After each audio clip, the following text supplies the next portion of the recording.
All right, Shalom. It's your brother Quashab coming back at you with another lesson. Now, before I get started, I want to give all praises, glory, infinite honors to Yahweh, Bahashem, Yahweh Shai, Bahashem, Rechak Kodash, and Dabanas to the apostles and the elders of Great Millstone, who taught me this truth and rule well in peace. Blessings and salutations be unto the hopefully elect, as well as those that believe unto the gospel, and may you endure unto the end, Lord willing. All right.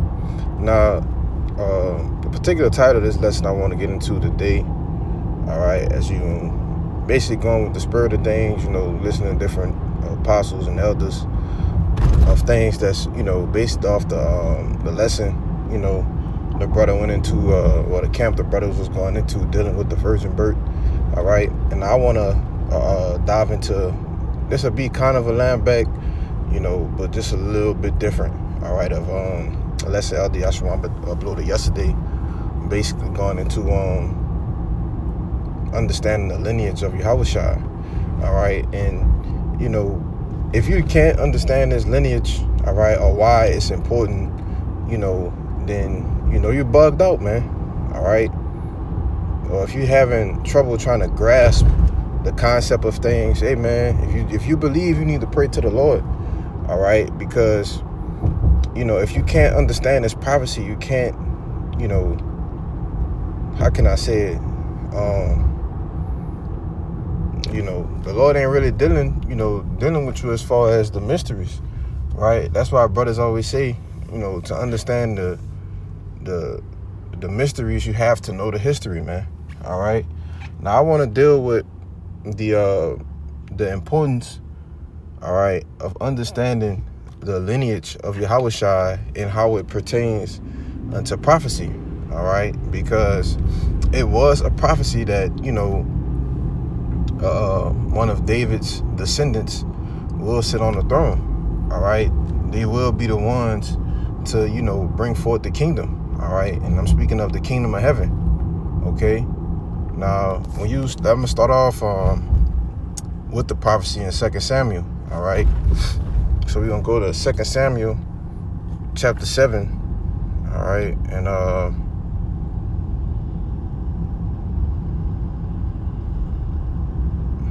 I'll start at 11, okay. It says, and as since the time that I commanded judges to be over my people Israel, and have caused thee to rest from all thine enemies, also Yahweh telleth thee that he will make thee an house, all right, which was the promise that was to be fulfilled, all right, to King David, okay. That he will make him a house, all right, build him a temple, right. Now we understand that David himself, couldn't build a temple. Why? Because he had too much blood on his hands, all right. He was a man after the Most High's own heart, right. He waged war, and he, ultimately put all of the enemies, all right, of Israel into subjection, man, okay. That's why, when you read Amos, the 9th chapter, all right, I believe the other one is in Zechariah, that when the feeble among them shall be as the house of David, all right, like it says in Amos, that when he's going to close up the breaches thereof, all right, and build it back, speaking of the house of David as in the old times, it's pertaining to the kingdom of heaven, all right, ultimately being built, all right, and those same spirits that were back then are going to be here now, all right, as prophets, as fishers of men, ultimately turned into hunters, okay, and those men, all right, will be the ones to usher in the kingdom of heaven, all right, under Yahushua, man, okay. Now, verse 12, it says, and when thy days be fulfilled, and thou shalt sleep with thy fathers, I will set up thy seed after thee, okay. Now, let's go to Psalms 132, all right, because this fire precept, I had to, use this one righteously, all right. The elder Yashawama brought out Psalms 132 and 11. It says, well, I'll start at 10, all right.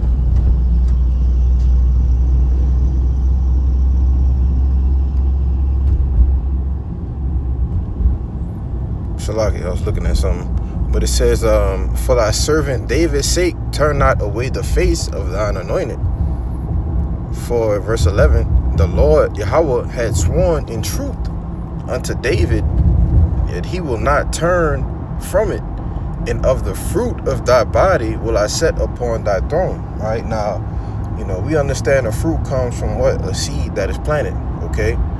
Now, when you read in the NLT, it says the Lord swore an oath to David with a promise he would never take back. So is the Most High lying? Right? So he just said, nah, I'm going to just put my seed in there.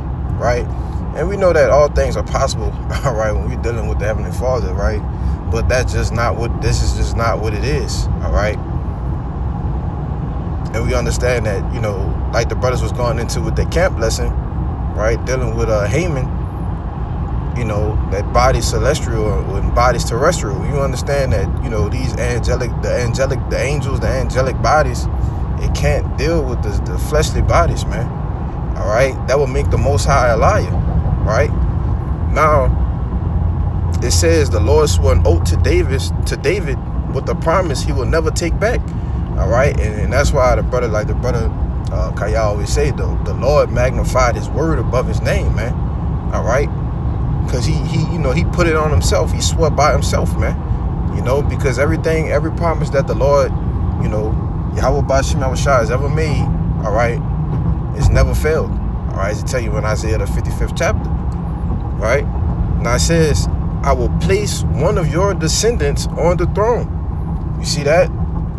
So a direct descendant of David will be placed on the throne. Okay. So let's go back to 2 Samuel 7. All right. So we, get some understanding on what that seed is. Okay. Let me get that word seed. Like I said, I listened to the lesson yesterday. It's kind of still on my spirit. The spirit of things, brothers going into. So I just want to say my piece on it. All right. Because, like I said, this topic, I would say it's one of my favorites, because this was, coming into the truth early on, this was one of the first things that, I was ridiculed about, scoffed at about, for not believing in the virgin birth, and telling people that no, the Lord actually came through the loins of his father Joseph, But 2 Samuel, what was I, 7 and 12, it says, and when thy days be fulfilled, and thou shalt sleep with thy fathers, I will set up thy seed after thee. So after David, will pass away, all right, he would set up the seed after thee, right? Let's get this word seed.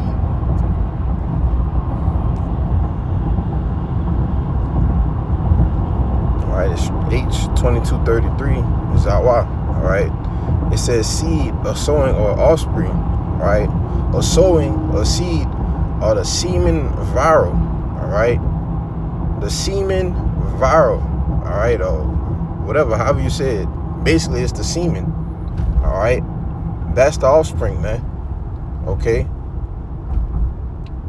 So through one of David's sons, all right, in which, we understand that, Solomon was Yahushua, all right? And we're going to get into the genealogy in Matthew, the 1st chapter as well, because why would the Most High have all of this genealogy in the first chapter of Matthew, all right, and then immediately go into the birth of Yahushua Mashiach, right? When you look at the common sense of things, it all makes sense, all right, when you dissect the scriptures, man, okay? Now it says, so he said, I will set up thy seed after thee, which shall proceed out of thy bowels, right? And I will establish his kingdom, and he shall build an house for my name, and I will establish his throne of his kingdom forever. All right. Now we understand that King Solomon did all of these things. All right. The kingdom was at peace, but not forever. All right. Had about 40 years, and, Israel was ultimately, scattered, into the four winds. OK, for what? Being rebellious. All right. And not as it said, what is that? I think I didn't read it. That, yeah, as it says in 14, being chastised with the rod of men, which that never happened to Solomon. That happened to who? Yahushua, man. All right. Now, another thing, another context clue that you can, if you can receive through the Spirit that, Yahweh Shai is from the loins of David is what? We understand according to, what's that, Daniel? Real quick, let me go to Daniel 7. All right. And that's why I say if you don't study, all right, if you don't, read the history and go through these different prophecies, you will never understand these things, let alone, have the ability through the Spirit and power of Yahweh B'Shem Al-Shai to teach them. All right. So when you go into the different kingdoms that were set up, all right, in Daniel the 7th chapter, it gives you from, front to back, all right, the Babylonian, the Syrian, damn, on the tip of my tongue, all right, the Persians and the Medes, right, the Greeks and the Romans. It gives you all of these empires that will reign, all right, and it ultimately goes into the latter end, all right, when you tie it into, the books of Revelation and these different things, all right. That's why I tell you in Isaiah that a line must be upon line, precept upon precept, all right. You can't just read the scriptures verbatim and read it straight through and think you're going to understand them, all right. For when the time that ye ought to be teachers, you have need that one teach you again, all right. Now this is Daniel 7:13. It says, and I saw in the night visions, and behold, one like the Son of Man came with the clouds of heaven and came to the Ancient of Days. You see? And they brought him near before him. All right. In verse 14, it says, and there was given him dominion and glory and a kingdom that all people, nations, and languages should serve him. And his dominion is an everlasting dominion, which shall not pass away, and his kingdom that which shall not be destroyed. You see? So that's the prophecy of Yahweh Shai, basically coming back, taking the crowns from the kings of the earth, all right, putting the heathen, all right, our enemies into subjection, all right, and him ruling and reigning on the planet earth forever. You see? Now, under King Solomon, this was done, all right, through his father David, right, putting all of the enemies into subjection, all right, basically taking the crowns from the kings of the earth, man. All right.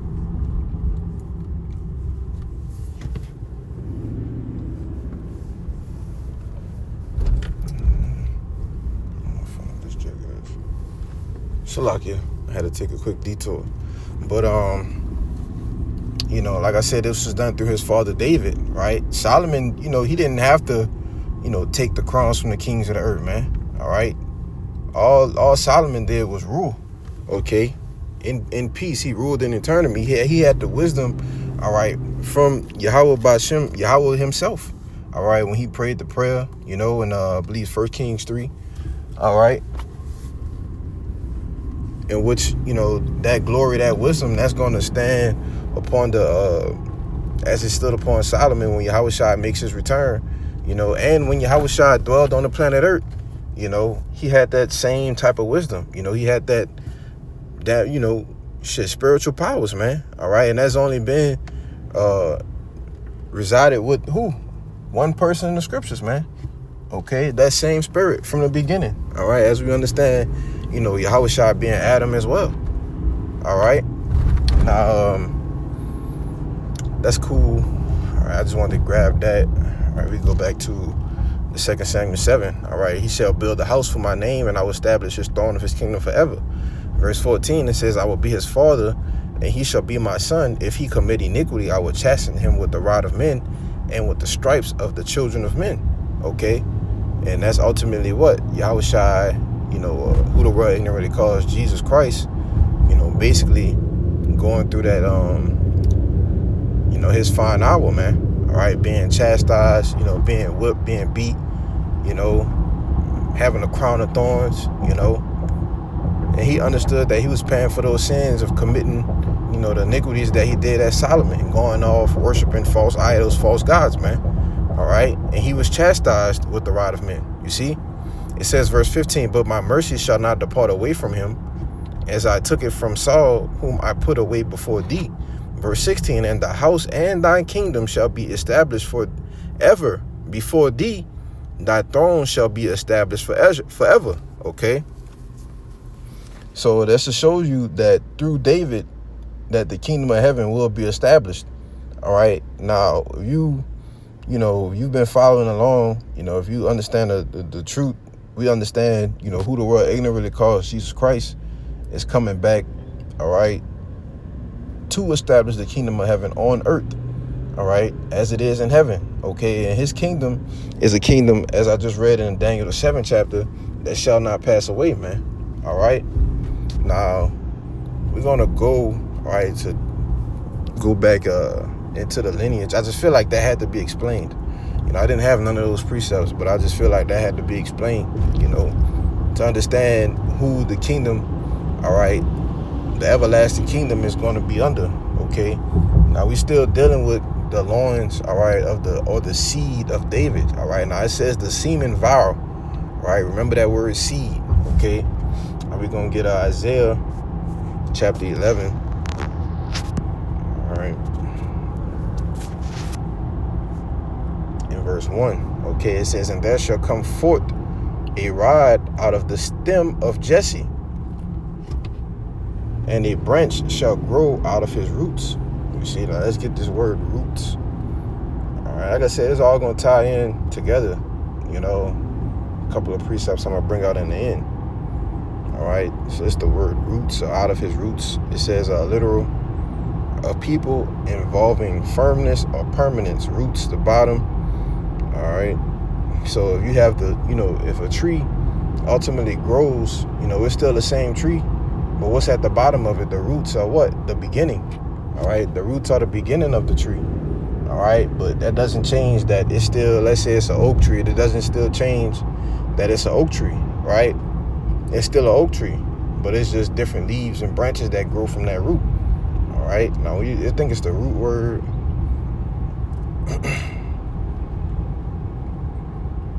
Maybe it's the one in Revelation in the Greek. All right. But you get it. Okay. That don't really need to be explained much. It says, verse 2, and the Spirit of the Lord shall rest upon him, and the Spirit of wisdom and understanding, the Spirit of counsel and might, the Spirit of knowledge and the fear of Yahweh. All right. Now, this was written in Isaiah, the 11th chapter. Okay. By this time, King Solomon had already came. He ruled. All right. And he passed away. Okay. So why would Isaiah prophesy that there will come forth a root, okay, out of Jesse? All right. Now let's get some understanding on who is Jesse. All right. Now you read in the NLT, it says, out of the stump of David's family will grow a shoot. Yes, a new branch bearing fruit from the old root. You see, that's why it's important to understand the husbandry. All right. In which the way that the Lord deals, with these type of metaphors throughout the scriptures, man. All right. You got to understand in the husbandry when even Yahushua breaking all the parables of, different souls of the seed and, all these different parables. All right. You have to have the understanding of that, go look up, some different parables and different things and, and refer them to the parables of Yahushua. All right. Now, it says from the stem of Jesse. Right. Now, who was Jesse? Let's go to Ruth, the 4th chapter. All right.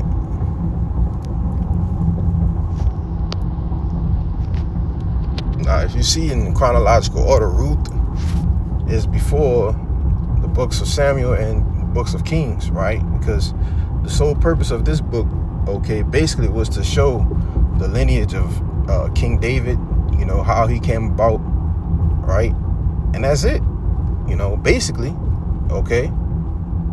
Now, there's more to it, but, just summarizing it up in general, man, all right? This was the basic point of Ruth was, to show the lineage of King David. Now, why would that be important before the books of Samuel, before the books of Kings? Why? Because it's pursuing the prophecy, man, all right? Which means to say before, all right? Now, when you go to Ruth 4, all right, I'm going to just get the point. It's Ruth 4 and 17. It says, and the woman, her neighbors, gave it a name, saying, there is a son born to Naomi. And they called his name Obed. He is the father of Jesse, the father of David. You see? So which goes into, I believe this goes into the kinsman redeemer, right? When you go into Obed, I haven't went over that in a minute. That'll be something good for me to go over later, all right? But, to show that the father of Jesse, the father of David, all right? Now, the father of Jesse, okay, that's David's father, right? When you read 2 Samuel, I think it's 16, it shows you that, let me see if that was out at that.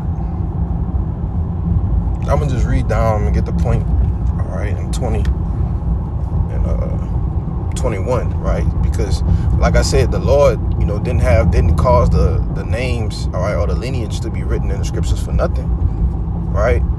It was all done strategically. It was all done through the will of Yahweh B'Shem Yahushai, all right? Now, it says, when you jump down, I'll just read it through.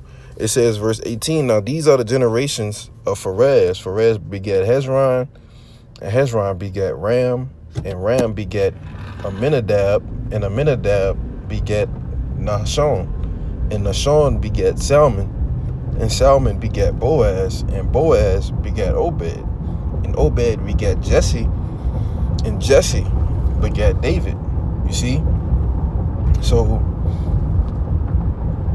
David, basically being the last name mentioned. Why? Because of the importance, right? Now, I just brought that out to show that out of the root of Jesse, all right, out of that same family tree, right, will come David. And, further along will come King Solomon, all right, and through King Solomon, all the way down to, as we're getting ready to get in Matthew, right, all the generations from David unto Joseph, right? So let's go to Matthew, the 1st chapter. Trying to think if there's any I forgot. If I did, it's all gonna come out through the Spirit. So, in the so-called New Testament, right, the first book of the 1st chapter, the 1st verse, it says, the book of the generation of Yahushua HaMashiach, the son of David, which is literal, okay, the son of Abraham. All right, now when you go through these names, you're gonna see some of the same names that I just read in Ruth, some of the names that's written, are throughout the chosen men, which are of the chosen lineage, right? Now it says, I'm not going to go through all of these names, but I'll read 5. All right, I'll start there and I'll jump down a bit. Okay, now it says, and Salmon begat Boaz, which is Boaz of Rechab, and Boaz begat Obed of Ruth, and Obed begat Jesse.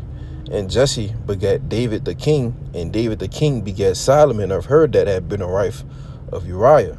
All right, now you see that's mentioned. Why wasn't any of David's other sons mentioned? You see, that's another context clue to show you, who's gonna be sitting on the throne to rule the kingdom of heaven forever, right? It mentioned Solomon. It didn't mention, any of his other sons, man. All right, but let's keep going. It says, and Solomon begot Rehoboam, and Rehoboam begat Abiah, and Abiah begat Asa, and Asa begat Jehoshaphat, so on and so forth. So when you jump down to 16, it says, and Jacob begat Joseph, the husband of Mary.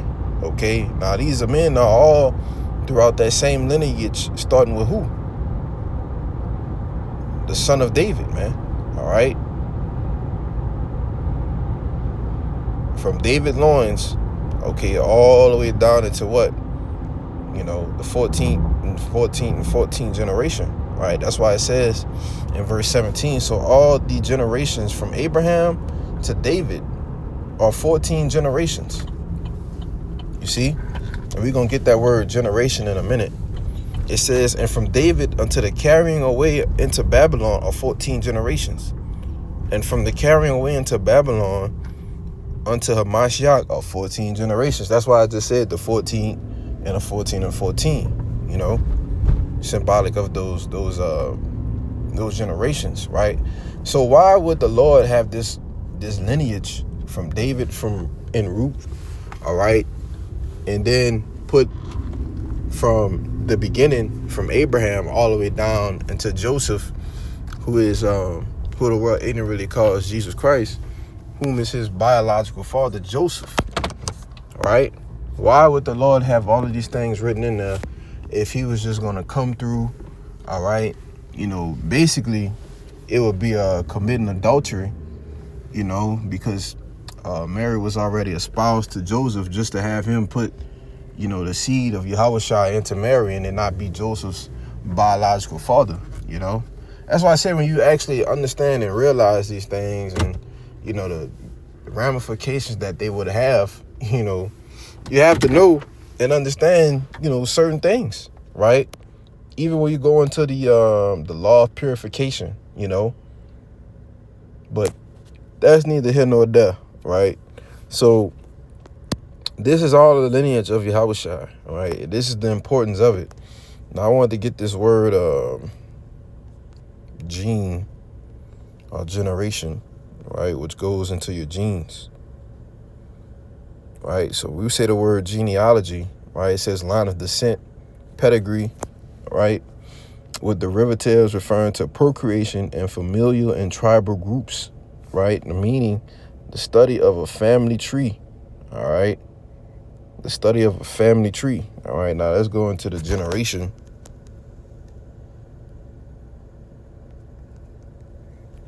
It says a body of individuals born about the same period.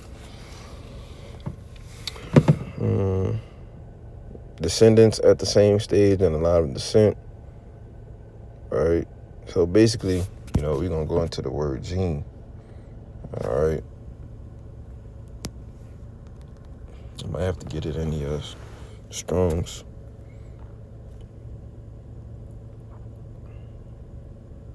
Which basically means to beget, all right?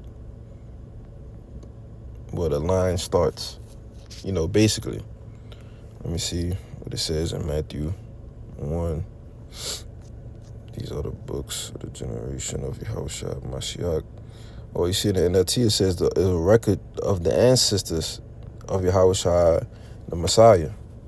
And that's what this is.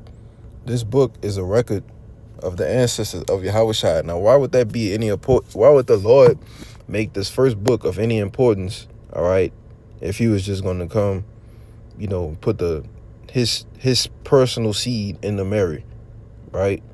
It says the book of one's lineage in which his ancestry or progeny are enumerated, right? And that which follows the origin. You see, the wheel of life, the wheel of human origin, as soon as men are born, begins to run, right? So when, Abraham, from the chosen seed of Abraham all the way to Yahushua, this is the family tree, all right? This is the roots, okay? From Abraham to Isaac to Jacob, right? It is all chosen. And Jacob was the father of Judah and his brothers, right? So Elder Yashawama just did a video. Start wrapping this up. I don't think I had anything else bookmarked. Salakia. I was watching that earlier. I'm gonna go finish that when I'm done this one. Yeah, I got Hebrews 7, right, and 14 because, what tribe was David from? Right? Don't speak about the Lion of Judah. Okay, we understand that David was from the same tribe, right? This is Hebrews chapter 7 and 14. It says, for it's evident that our Lord sprang out of Judah, of which tribes Moses spake nothing concerning priesthood, right? So we understand that Yahushua was from who? The same tribe as the king of David, right? And it says evident, man, that the Lord sprang out of Judah, okay? Now we're going to, end it off with these last two. That's going to bust you in the head. And Lord willing, this lesson be edifying. It says Romans 1 and 3, concerning his son, Hamashiach Yahushua, our Lord, which was made of the seed of David according to flesh. You see? And declared to be the Son of God with power according to the Spirit of holiness by resurrection from the dead. You see? It sums it up, the whole lesson, the lineage, the genealogy, his family tree, his roots, okay? To prove that, who the world ignorantly calls Jesus Christ, he had a physical father, okay? But through the Spirit, okay, he was declared to be what? The Son of the Most High, the first Spirit to be created. The same spirit that was breathing in, through his nostrils as Adam, right? It tells you that in Proverbs, the 8th chapter, man. Verse 3 in the NLT, it says the good news is about his son. In his earthly life, he was born into King David's family line. Plain, right? Now we got the word seed in the Hebrew. Let's see what it says in the Greek. G4690, sperma, right? And back again, in the second definition, it says what? The semen virile, the product of the semen, seed, children, offspring, progeny, family, tribe, posterity. You see? So Yahweh spirit was put into Joseph's semen. And Joseph's semen was implanted to the egg of Mary. Okay? Before they came together, meaning before the public assembly, before the actual ceremony, right? So if you can't understand these things, then, hey, man, like I said, if you believe, go pray to Yahweh about Shem Yahushua to make you understand it, because if you can't get it, then you ultimately can't receive the prophecy of Yahushua coming. You see? So when you go into Revelation, the 22nd chapter, Yahushua tells you himself, who he is, right? It's 22 and 13, and I'm going to jump down to 16. It says, I am the Alpha and the Omega, the beginning at the end and the first at the last. You see? Verse 16, it says, I, Yahushua, these are red letters, have sent my angel to testify unto you these things in the churches, that I am the root and the offspring of David and the bright and the morning star. You see? So you read it in the NLT, it says, I am both the source of David and the heir to his throne. So the prophecy of David being promised, that the Lord, through Nathan, promised David that one of his descendants will rule the kingdom of heaven for an eternity, is who? Is Yahushua, man. You see? So if you can't understand the lineage, if you can't understand the importance of receiving this prophecy, all right, his family, you just, like I said, man, I don't know, but, that's pretty much the point, so Lord willing, this lesson was edifying. I'm going to give all praises.